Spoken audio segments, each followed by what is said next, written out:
Stock market से बड़ा पैसा कमाने का एक सक्सेसफुल तरीका, ये मैंने सीखा है। इतने साल से मार्केट में इन्वॉल्व हूं तो समझ में आने लग गया है कि वो तरीका क्या है। मैं आपको वीडियो सीरीज के थ्रू ये बताने की कोशिश कर रहा हूं। मैं आपको अपना स्टाइल, जो मोमेंटम इन्वेस्टिंग स्टाइल है, वो सिखाने की कोशिश कर रहा हूं। दोस्तों, मेरा नाम है विवेक बजाज और मैं हूं शेयर बाजार में कई सालों से। दोस्तों, मेरा एक थीम है, एक तरीका है काम करने का, और वो थीम है, पहले आइडेंटिफाई करो कुछ इन्वेस्टमेंट थीम्स, कोई स्टॉक थीम्स जिसके बुनियाद पे आप स्टॉक आइडेंटिफाई कर सको। थीम्स कहीं से भी जनरेट हो सकती है। थीम्स कोई गवर्नमेंट पॉलिसी से भी आ सकती है। थीम्स कोई सेक्टर ओरिएंटेड थीम्स हो सकती है जिसमें टेलविंड्स है। थीम्स कोई टेक्निकल थीम्स हो सकती है, जैसे फॉर एग्जांपल डिविडेंड यील्ड, वो एक थीम हो सकता है। सबसे पहले मैं स्टॉक्स आइडेंटिफाई करता हूं जो थीम्स को बिलोंग करते हैं, और उस थीम से मैं डिराइव करने की कोशिश करता हूं वो स्टॉक्स जिनमें स्ट्रेंथ नजर आ रहा है, और उनमें मोमेंटम इन्वेस्टिंग करने की कोशिश करता हूं। दोस्तों, आप देखो, मेरे चैनल के अंदर में मैंने बहुत सारे टेक्निक्स आपको बताए हैं जो टिपिकली मार्केट पे वर्क करते हैं। इस वीडियो के माध्यम से मैं एक थीम बेस्ड वर्किंग चालू करने जा रहा हूं, जिसमें मैं मल्टीपल वीडियोस रिकॉर्ड करूंगा और आपको मल्टीपल थीम्स जो इंडिया में अभी आज की डेट में अवेलेबल है, जो प्ले हो सकती है, उसके बारे में डिस्क्राइब करूंगा। दोस्तों, ये एक नया प्लेलिस्ट होगा, तो आशा करता हूं आप मुझे मोटिवेट करेंगे और ये प्लेलिस्ट अपने दोस्तों के साथ में शेयर करेंगे। तो चलिए डिस्कशन चालू करते हैं। आज का जो थीम है वो मुझे लगता है इंडिया का आने वाला 5 साल, 10 साल, 15 साल, 20 साल का थीम होने वाला है। वो है मैन्युफैक्चरिंग इंडिया, जिसमें इंडिया बहुत पीछे रह गया है, लेकिन क्योंकि बहुत कुछ हो रहा है दुनिया के अंदर में जिसके कारण इंडिया को बेनिफिट मिल रहा है, तो आने वाले कुछ सालों के अंदर में ये थीम बहुत अच्छा वर्क करेगा। तो आज से शीघ्रश करते हैं मैन्युफैक्चरिंग थीम को लेके। मैन्युफैक्चरिंग तो अथार सागर है, इतना कुछ उसके बारे में बात की जा सकती है, इतना रेलेवेंट है हमारे लिए कि शायद एक वीडियो इसके लिए कम पड़ेगा। आज इस वीडियो में मैं मैन्युफैक्चरिंग के अंदर में कॉन्ट्रैक्ट मैन्युफैक्चरिंग की बात करूंगा। मतलब मैन्युफैक्चरिंग हम करते हैं किसी और के लिए, और कॉन्ट्रैक्ट मैन्युफैक्चरिंग के अंदर भी मैं इलेक्ट्रॉनिक्स की बात करूंगा। ऐसे और भी वीडियोस बनाऊंगा जिसमें मैन्युफैक्चरिंग थीम को पूरी तरह कवर करूं और मल्टीपल थीम्स के वीडियोस आपके लिए रिकॉर्ड करता जाऊंगा। तो चलिए, मैं हर थीम पे एक प्रेजेंटेशन बना रहा हूं। ऑब्वियसली मेरी टीम है और जबरदस्त टीम मेंबर्स है जो मुझे हेल्प कर रहे हैं इस तरह का नॉलेज कंटेंट आपके लिए बनाने में, और मुझे भी शेयर बाजार में पार्टिसिपेट करने में। तो आज का थीम चालू करते हैं। पहला थीम है इंडिया ईएमएस इंडस्ट्री, मतलब इलेक्ट्रॉनिक मैन्युफैक्चरिंग सर्विसेज। ये थीम वैसे तो सुनने में बड़ा सिंपल सा ही है कि जो हम रेगुलर बेसिस पे यूज करते हैं इलेक्ट्रॉनिक सामान, चाहे वो फोन है, चाहे वॉशिंग मशीन है, जो हम टिपिकली कंज्यूमर ड्यूरेबल्स जिसको बोलते हैं, जो हम लार्जली इंडिया इंपोर्ट करता है बाहर से, अब वो थीम ऐसा बन गया है कि इंडिया अब मैन्युफैक्चरर भी बन रहा है। आप देखिए, जो आप फोन यूज कर रहे हैं, आपको तो पता है ना, मोस्ट ऑफ द टाइम वो फोन हम जो यूज करते हैं वो मेड इन चाइना होता है। चाइना एक मैन्युफैक्चरिंग हब है दुनिया भर का, और कुछ कुछ रीजन से अब दुनिया चाहती है कि वो डिपेंडेंसी ऑन चाइना कम हो जाए, और इंडिया एक बेनिफिशियरी के रूप में उभर के आया है। आपको पता होगा कि आईफोन इंडिया के अंदर में मैन्युफैक्चर होना चालू हो गया है, और टाटा के साथ उन्होंने कोलैबोरेशन किया। आईफोन, पहले आईफोन मैन्युफैक्चर होता था पुराना वर्जन, अब जो लेटेस्ट वर्जन आईफोन का वर्जन 14, वो भी अब इंडिया में मैन्युफैक्चर होने लग गया है। और बात कुछ ऐसी आ रही है कि आने वाले 10 साल के अंदर में ऐसा हो जाएगा कि आईफोन का ग्लोबल मैन्युफैक्चरिंग बेस का 20 से 25% इंडिया में होने लग जाएगा। तो ये बहुत ही प्राउड बात है। As a consumer of iPhone, obviously हम बहुत पैसा बाहर भेज रहे हैं। मैं वैसे आईफोन ही यूज़ करता हूँ, बट इंडिया बहुत पैसा बाहर भेजता है। तो अगर इंडिया में मैन्युफैक्चरर हो जाएगा तो उसका एक एडवांटेज हमारी कंट्री को, हमारे यहाँ का एम्प्लॉयमेंट जनरेशन, हमारे रिसोर्सेज को मिलने लग जाएगा। तो let's talk about the EMS industry in detail. मैंने बहुत सारे रिपोर्ट्स को स्टडी करके ही आपके लिए ये एग्रीगेटेड इंफॉर्मेशन यहाँ पर प्रोड्यूस किया है। तो ये इलेक्ट्रॉनिक मैन्युफैक्चरिंग सर्विसेज, ईएमएस जिसको हम कहेंगे, इसका वैल्यू आज की रेट में करीबन $36 बिलियन का वैल्यू FY21 की बात कर रहे हैं। ऑल्दो हम FY23 में आ चुके हैं, बट जो लेटेस्ट डेटा मेरे पास है वो FY21 का है, और ये एक्सपेक्टेड है कि 4 गुना हो जाएगा FY26 तक, मतलब तकरीबन $135 बिलियन का मार्केट हो जाएगा। इसके अंदर में जो कंट्रीब्यूशन है, जो ईएमएस कंट्रीब्यूशन जो इंडियन कंपनीज है जो मैन्युफैक्चर कर रही है, क्योंकि वो तो ईएमएस पूरा ओवरऑल मार्केट का साइज है इंडिया के अंदर में, बट इंडियन कंपनी जो मैन्युफैक्चर कर रही है उसका मार्केट शेयर है तकरीबन 40%, जो एक्सपेक्टेड है कि $81 बिलियन हो जाएगा FY26 तक। इंडिया के पास में एडवांटेज क्या है? इंडिया के पास में अभी दो मेजर एडवांटेज है। नंबर वन, इंडिया का जो लेबर कॉस्ट है वो चाइना का 1/3 कॉस्ट हो चुका है। मतलब इंडिया एक्चुअल में सस्ता हो गया in terms of people. China rather मैं कहूँ कि महंगा हो गया, बिकॉज वहाँ पर एस्पिरेशंस बढ़ गए, वहाँ कमाई बढ़ गई है, तो अब वहाँ पे जो लेबर कॉस्ट है जो पहले बहुत सस्ती हुआ करती थी वो अब ऊपर चले गई है। सेकेंडली, वहाँ पर पावर भी एक्सपेंसिव हो गया।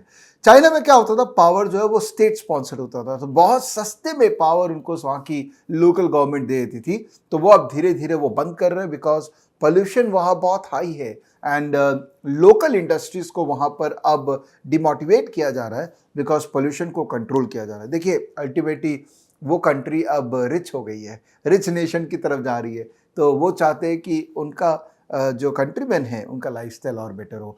तो जो चीज़ें वहाँ हो रही थी सालों साल से अब धीरे धीरे कम होंगी, which was damaging the lifestyle, वो धीरे धीरे सेकेंड रन कंट्रीज के अंदर में आ जाएगी। और मैन्युफैक्चरिंग के अंदर में देखिए हमारा बहुत बड़ा नाम था नहीं, होपफुली अब यहाँ से हमारा नाम आएगा apart from other South East Asian countries.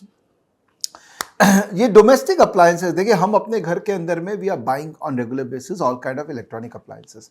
अगर आप ई कॉमर्स कंपनीज का सेल्स भी देखेंगे ना, तो largest contributor of the sales has been the electronic. तो हम इतना डिमांड कर रहे हैं तो ऑब्वियसली ये डिमांड और बढ़ेगा, और जैसे जैसे न्यूक्लियर फैमिलीज और बढ़ेंगी वैसे वैसे सुविधा के लिए हम इलेक्ट्रॉनिक्स को और अप्लाई करेंगे, तो डेफिनेटली हम डिमांड और क्रिएट करेंगे। तो ये बहुत बड़ा मार्केट है जो एक्सपेक्टेड है। इनफैक्ट इस मार्केट में प्ले करने वाली एक कंपनी है डिक्सॉन, जो कि मैन्युफैक्चर करती है। इस कंपनी का रेवेन्यू अगर आप देखेंगे FY17 से FY22 ऑलमोस्ट 34% ग्रो किया है। ये कॉन्ट्रैक्ट मैन्युफैक्चरिंग कंपनी है जो दूसरे के लिए मैन्युफैक्चर करती है। तो यस, ये अपॉर्चुनिटी बहुत बड़ी है। अब देखिए हर अपॉर्चुनिटी बड़ी होने के बाद भी जरूरी नहीं कि आपको हर वक्त उसमें काम करना है। मैं ये प्रेजेंटेशन में आपको बताऊंगा कि कैसे थीम आइडेंटिफाई करके कैसे किसी स्टॉक के अंदर में उस थीम के अराउंड में अपने को प्ले करना है। ये वही बातें जो इसके ग्राफिकली मैंने प्रेजेंट किया। यहाँ पर एक रिपोर्ट से हमने लिया है, बहुत इंटरेस्टिंग रिपोर्ट है। Elin electronic DRHP। Elin electronic एक तरह का नया IPO आया था जो सिमिलर काइंड ऑफ डोमेन में है, उसका DRHP से हमने रिपोर्ट लिया, तो उसी से ही ये डेटा है कि इंडिया के अंदर में मैन्युफैक्चरिंग एक बहुत बड़ा ग्रोथ, इलेक्ट्रॉनिक मैन्युफैक्चरिंग एक बहुत बड़ा ग्रोथ ट्रेजेक्टरी में। जब भी हम इलेक्ट्रॉनिक गुड्स की बात करते हैं या ड्यूरेबल की बात करते हैं तो एक वैल्यू चेन है। वैल्यू चेन में सबसे पहले प्रोडक्ट डिज़ाइन, कि क्या प्रोडक्ट बनाना है, कैसे बनाना है। आज मैं कोई फ़ोन सोचता हूँ भी, कंसेप्चुलाइज करता हूँ, तो उसका डिज़ाइन, उसके अंदर का सॉफ्टवेयर का डिज़ाइन, पूरा एक स्टेज है वो, which is the most critical R&D stage for any product. उसके बाद उसका एक प्रोटोटाइप बनाना, कि अगर प्रोडक्ट डिज़ाइन ठीक हुआ उसके बाद प्रोटोटाइप बना के टेस्ट करना कि क्या वो प्रोटोटाइप वर्केबल है कि नहीं। 1000 प्रोटोटाइप बनने के बाद में कहीं जाके एक प्रोडक्ट को सिलेक्ट होता है और फिर लॉन्च के लिए रेडी होता है। उसके बाद एक बार डिसाइडेड हो गया कि भाई क्या करना है, उसके बाद कंपोनेंट सोर्सिंग चालू हो जाती है कि फलाना आदमी हमको ये सप्लाई करेगा, फलाना कंपनी ये सप्लाई करेगी। तो कंपोनेंट मैन्युफैक्चरर्स के लिए बहुत बड़ा अपॉर्चुनिटी है। जैसे ऑटोमोबाइल के अंदर में ऑटोमोबाइल एंसिलरी कंपनीज का अपॉर्चुनिटी है, वैसे contract manufacturing specific electronic component of the electronic item की भी पोटेंशियल है। उसके बाद बॉक्स असेंबली, कंपोनेंट लेने के बाद असेंबली हो गया, फिर उसके बाद बॉक्सिंग, सिस्टम इंटीग्रेशन की खाली हार्डवेयर से होगा नहीं, सॉफ्टवेयर भी उसमें इंस्टॉल करना पड़ेगा। तो वो प्रॉपर अलाइनमेंट होना चाहिए हार्डवेयर और सॉफ्टवेयर का, तभी वो एक्सपीरियंस बेस्ट मिलता है कस्टमर को। एंड फाइनली आफ्टर सेल्स, एक बार माल बिक गया उसके बाद उसका आफ्टर सेल्स का भी जिम्मेदारी फाइनली मैन्युफैक्चरर के पास में ही होता है। तो ये पूरा वैल्यू चेन है इलेक्ट्रॉनिक मैन्युफैक्चरिंग सर्विसेज का, और हर वैल्यू चेन के अंदर में जो जो सर्विस प्रोवाइडर होंगे ऑब्वियसली उनके अंदर में पोटेंशियल है फ्यूचर में ग्रोथ दिखाने का, अगर आप ये बिलीव करते हैं कि इंडिया ग्रो करेगा। अब इंडिया का इलेक्ट्रॉनिक मार्केट ग्रो करने का रीजन क्या है? भाई अर्बनाइजेशन हो रही है, जॉइंट फैमिली हो रही है, डिस्पोजेबल इनकम बढ़ रहा है, सबका एस्पिरेशन बढ़ रहा है। 10,000 15,000 का स्मार्टफोन सबको ही चाहिए, कोई भी 2,000 3,000 के फोन से सेटिस्फाइड नहीं है। टेक्नोलॉजी डेवलप हो रही है, जितना टेक्नोलॉजी फास्ट पेस में डेवलप होगी उतना लेटेस्ट टेक्नोलॉजी में अपग्रेड करने की नीड आएगी पूरे सिटीजन्स को।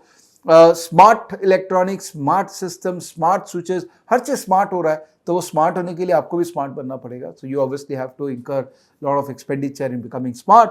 और गवर्नमेंट की पॉलिसीज बहुत फेवरेबल है। The entire government machinery wants lot of manufacturing of electronics happening in India because India का बहुत बड़ा इम्पोर्ट बिल है इलेक्ट्रॉनिक्स पे। तेल के बाद में this also contributes a major import bill. So government का इंसेंटिव है कि भैया हमारा फिस्कल डेफिसिट को कम करें और जितना मैन्युफैक्चरिंग हम यहाँ कर सकते हैं यहाँ पे करें। सो वो क्या रीज़न है कि इंडिया का मैन्युफैक्चरिंग के अंदर में अभी अचानक से एक इंटरेस्ट आ गया और सबको इसकी बात करने लग गए। मेजरली ये रीज़न है, पहला लेबर कॉस्ट चाइना में काफ़ी बढ़ गया है, दूसरा ऑब्वियसली सप्लाई डिस्ट्रप्शन हुआ है कोविड के कारण, पर्टिकुलरली बहुत ज़्यादा चाइना में अनसर्टेनिटी आ गई है तो लोग एक ऑल्टरनेटिव के रूप में इंडिया को भी देख रहे हैं। दूसरा ये जो चाइना का जो इंडस्ट्री ओवरऑल है, गवर्नमेंट का की इसमें काफ़ी इंटरवेन कर रहा है, तो कंट्रीज़ लाइक वियतनाम, मेक्सिको, इन सब के अंदर में मैन्युफैक्चरिंग कहीं ना कहीं शिफ्ट हो रही है। So Apple, Xiaomi, Vivo, Oppo, ये जो largest mobile phone manufacture companies हैं दुनिया भर के, ये सब अपना बेस अब चाइना के साथ साथ कहीं और भी ऐड करना चाह रहे हैं। एंड ऑब्वियसली कोविड-19 has led to that supply disruption also. जो चाइना प्लस वन स्ट्रैटेजी जिसके बारे में मैंने पहले भी बात की थी, उसका खासम खास इंडिया के अंदर में बेनिफिट दिख रहा है। और इंडियन गवर्नमेंट ने भी बहुत स्मार्ट प्ले किया, उन्होंने आत्मनिर्भर भारत का सही टाइम पे लॉन्च कर दिया ताकि जहां वहां पे कम हो रही है यहाँ पर बढ़ाने के लिए इंसेंटिवाइज करना और मोटिवेट करना लोगों को, ये software plus harder aspects government ने देखा और ये ट्रांजिशन क्लियर कट यहाँ पर नजर आ रहा है। How is the government promoting the electronic? Government promote कैसे कर रही है? अब गवर्नमेंट बहुत स्मार्ट है, इंडियन गवर्नमेंट का इंटेंशन बहुत क्लियर है कि हमको मैन्युफैक्चरिंग के रूप में इंडिया को डेवलप करना है। तो PLI production link incentive scheme जो कि बहुत बड़ा इंपटस क्रिएट कर रहा है एक स्टिमुलस के रूप में इंडिया में, जो अभी आज के रेट में मैन्युफैक्चरिंग को बूस्ट दे रहा है, इंफ्रास्ट्रक्चर को बूस्ट दे रहा है, कैपिटल गुड्स सेक्शन को बूस्ट दे रहा है। तो PLI is a blessing in disguise right now for India. उसके अलावा मैन्युफैक्चरिंग के अराउंड में काफ़ी छोटे स्कीम्स गवर्नमेंट ने लॉन्च किए, जैसे फेज मैन्युफैक्चरिंग प्रोग्राम्स है, मॉडिफाइड इलेक्ट्रॉनिक मैन्युफैक्चरिंग क्लस्टर्स है, अलग अलग स्कीम्स लॉन्च किए जहां पे जो इंटेंट दिखाएगा, जो सही तरीके से मैन्युफैक्चरिंग बेस इंडिया में क्रिएट करना चाहेगा, government is incentivise. In fact government ने एक बहुत अच्छा काम किया, इंसेंटिव सिर्फ लोकल इंडस्ट्री को नहीं दिया, गवर्नमेंट ने बोला कि इंसेंटिव सबके लिए अवेलेबल है, तो अगर आप फॉरेनर भी है और आप इंडिया में आके इंसेंटिव को लेना चाहते हैं तो लीजिए। इससे क्या हुआ, हमने किसी भी तरह का प्रोटेक्टरिज्म नहीं दिया कि हम अपनी इंडस्ट्री को प्रोटेक्ट नहीं कर रहे हैं, हम इंडिया के अंदर में मैन्युफैक्चरिंग एनवायरनमेंट क्रिएट कर रहे हैं ताकि कोई भी आके मैन्युफैक्चर करे तो अल्टीमेटली बेनिफिशियरी जो है वो इंडियन कॉन्टिनेंट ही रहेगा। टैरिफ्स, पहले India was a very high tariff nation, बहुत ज़्यादा ड्यूटीज़ हर चीज़ पे थी, तो धीरे धीरे उसको रैशनलाइज किया और इंपोर्ट पे ऑब्वियसली टैरिफ उन्होंने हाई रखा और डोमेस्टिक टैरिफ जो है खासकर जीएसटी आने के बाद में government is trying to rationalise as much as possible the duties and the tax structure. But obviously देखिए ड्यूटीज़ तो देने पड़ेंगे, टैक्स देने पड़ेंगे, because these are luxury items.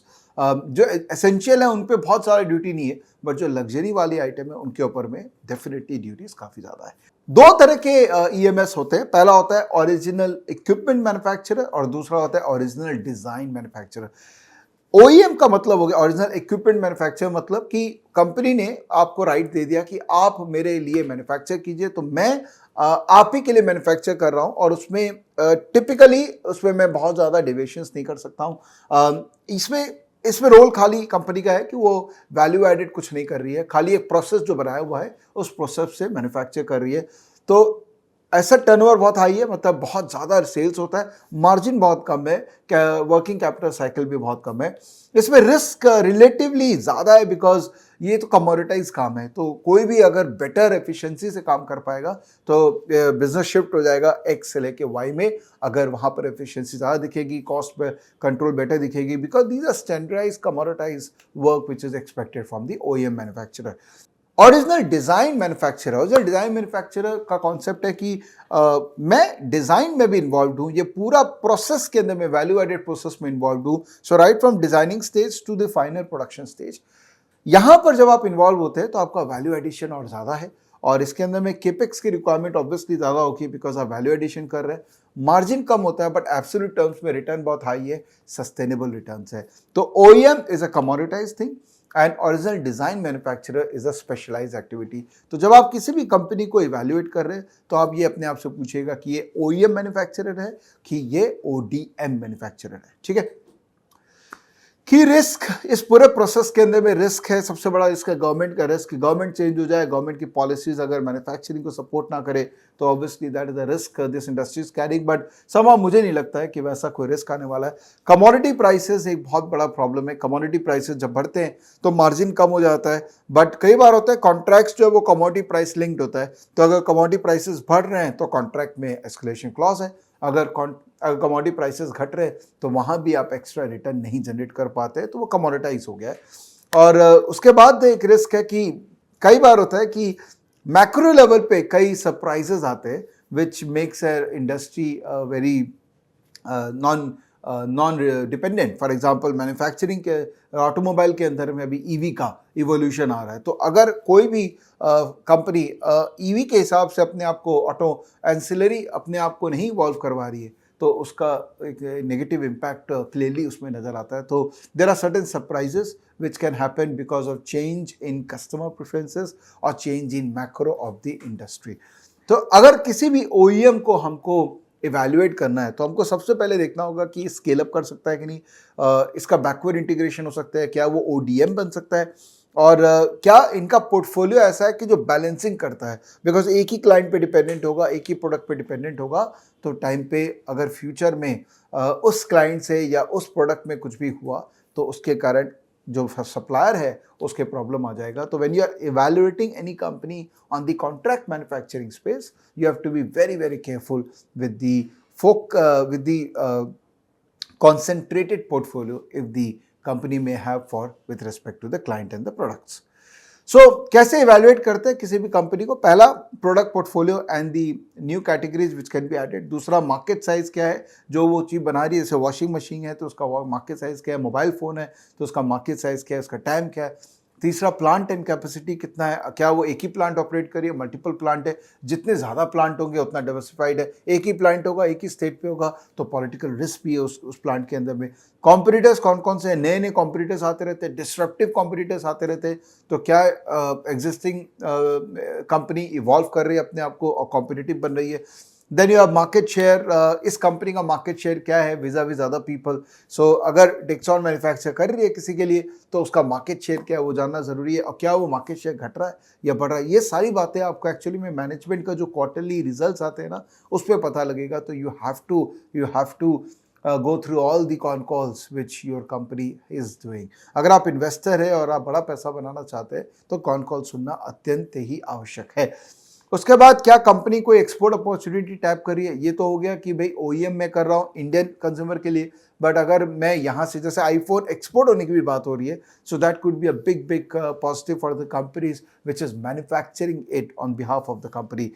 Return on capital inquired, capex cycle, growth rate, other financials, basic financials पता होना चाहिए। Management कैसा है, उसका एग्जीक्यूशन कैसा है, क्वालिटी कैसा है, and finally corporate governance and valuation तो मैटर करता ही है। अगर बहुत ज़्यादा एक्सपेंसिव हो गया, कई बार होता है स्टोरी टेलिंग के कारण चीज़ें एक्सपेंसिव हो जाती है और एक दो क्वार्टर में जब रिजल्ट्स खराब होते हैं तो उस स्टॉक की पिटाई पड़ जाती है। तो corporate governance and valuation has a equal role. So ये 9 एस्पेक्ट्स है जिसमें आपको किसी भी कंपनी को अगर इवैल्यूएट करना है तो आप इवैल्यूएट कर सकते हैं, fundamentally making a view about the company. ना क्विकली देखते हैं कौन कौन सी कंपनीज है अभी लिस्टेड स्पेस में जो इस डोमेन के अंदर में एक्टिव है, EMS के अंदर में एक्टिव है। पहली डिक्सॉन जो ऑलमोस्ट 92 का पी में ट्रेड कर रही है और 21,000 करोड़ का इसका मार्केट कैप है। Stock has done bad in last few years.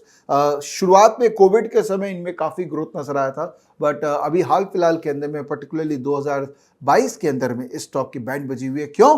क्योंकि एक्सपेंसिव स्टॉक है, 92 का पी में ट्रेड कर रहा है और एक्सपेक्टेशन बहुत हाई है ग्रोथ का। और जब भी क्या होता है, जब एक्सपेक्टेशन बहुत हाई हो जाती है और पी एक्सपैंड कर जाता है तो पॉसिबिलिटी यही होती है कि एक दो क्वार्टर खराब होते ही पी वापस से री रेट होता है और स्टॉक की पिटाई पड़ जाती है। तो डिक्सॉन इज वन स्टॉक जिसके साथ ऐसा हुआ। अंबर इज अगेन अनदर स्टॉक, ये 7,000 करोड़ मार्केट कैप की कंपनी है, 49 का पी ट्रेड कर रहा है, स्टिल चीपर देन डिक्सॉन, लेकिन इसके अंदर में भी ग्रोथ इशू था इसीलिए stock price is not done so well. उसके बाद कई छोटी छोटी कंपनीज आई, जैसे 350 करोड़ की मार्केट कैप की कंपनी है वर्तुसो ऑप्टो इलेक्ट्रॉनिक, इसका नया IPO आया था। It is trading at a PE of around 72. It is expected to grow better. Generally क्या होता है, छोटी कंपनी जो स्पेशलाइज चीज़ों में काम करती है उनका ग्रोथ एक्सपेक्टेशन भी हाई रहता है, उनका पी मल्टीपल भी हाई रहता है. जब भी वो कंपनी मैच्योर स्टेज पे चली जाती है, ऑब्वियसली मैच्योरिटी होने के बाद में कंपनीज में ग्रोथ विजिबिलिटी कम दिखने लग जाती है और अकॉर्डिंगली स्टॉक प्राइस भी करेक्ट हो जाता है. उसके बाद पीजी इलेक्ट्रोप्लास्ट, जिसका प्राइस अर्निंग मल्टीपल 45 के करीब है, इसका market cap is almost 3000 crore, 2600 crore, and it is also specialized in a specific thing which is required for the electronic manufacturing process. Then Elin Electronic, जिसका IPO आया था रिसेंटली, ये 1200 करोड़ की मार्केट कैप की कंपनी है, 30 का इसका PE है, and they are again into manufacturing, electronic manufacturing. And the last is Syrma SGS technology which is 5000 crore market cap and 86 का PE. तो मैंने क्या किया, मैंने स्टॉकेज के अंदर में एक वॉच लिस्ट बना लिया अपना. सो EMS स्टॉक्स का मैंने वॉच लिस्ट बना लिया. मैंने यहाँ पर उन स्टॉक्स को डाल दिया, जैसे आप देखिए अंबर, डिक्सॉन, इलिन, पीजी इलेक्ट्रोप्लास्ट, सिरमा और वर्चुअल्सो, ये सब मैंने आज के डेट में 16 जनवरी को मैंने वॉच लिस्ट में डाल दिया. मेरा काम क्या है कि मैं एज अ मोमेंटम इन्वेस्टर मैं तभी इन्वेस्ट करूंगा जब इन स्टॉक्स के अंदर में मोमेंटम होगा. यस, ये स्टॉक्स एक्सपेंसिव दिखेंगे, यस ये स्टॉक्स चीप हो सकते हैं, बट जब तक मोमेंटम नहीं होगा तब तक मैं इन स्टॉक्स के अंदर में हाथ नहीं दूंगा.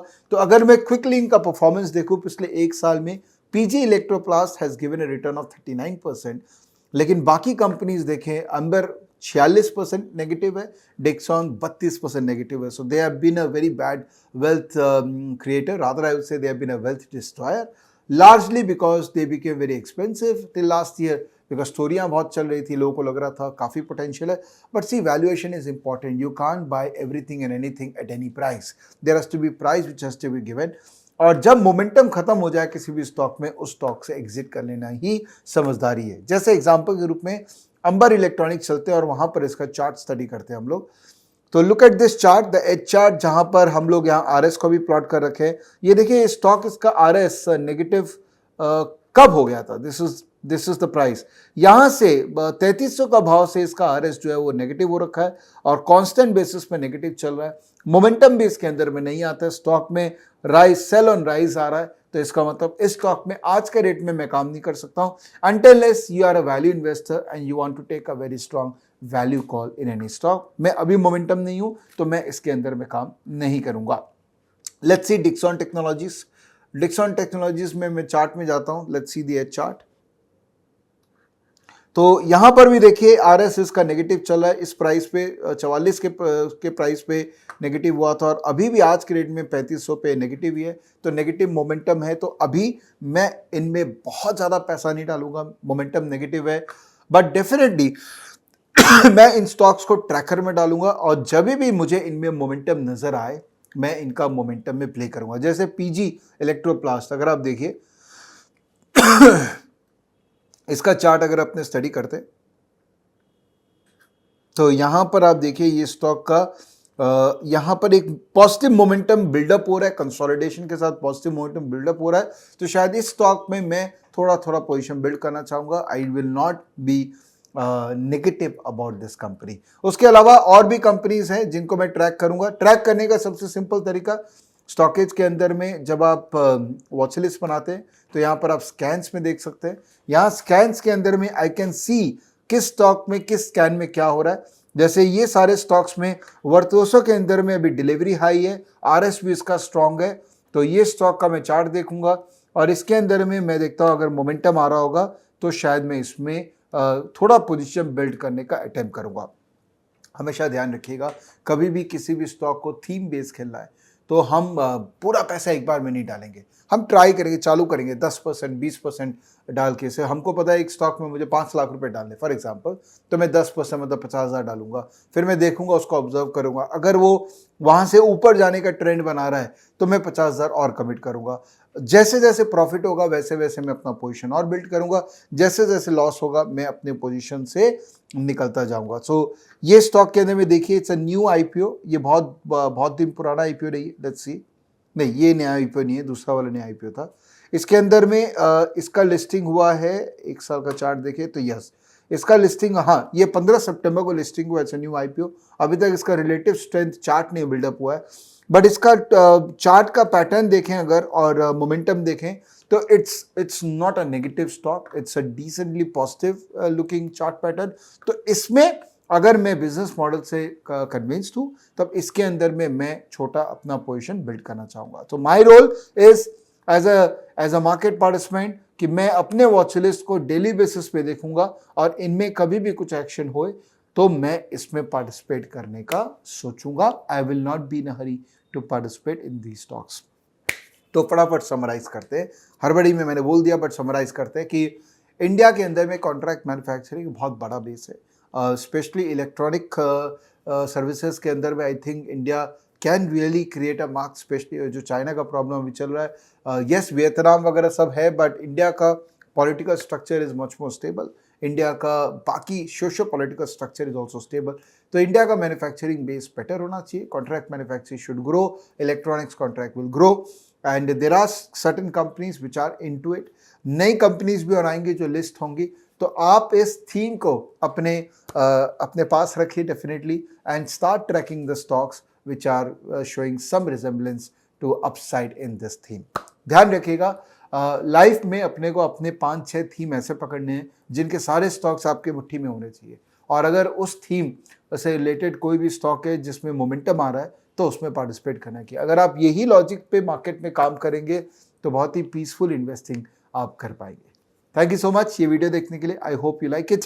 ये जो पीपीटी है ये मैं आपके साथ में शेयर कर दूंगा वीडियो के नीचे, and I am looking forward कि आप और मुझसे सीखें, और इसी बहाने मैं भी सीख लेता हूँ नई चीज़ें और आपके साथ में शेयर कर लेता हूँ। Thank you, bye bye, please take care.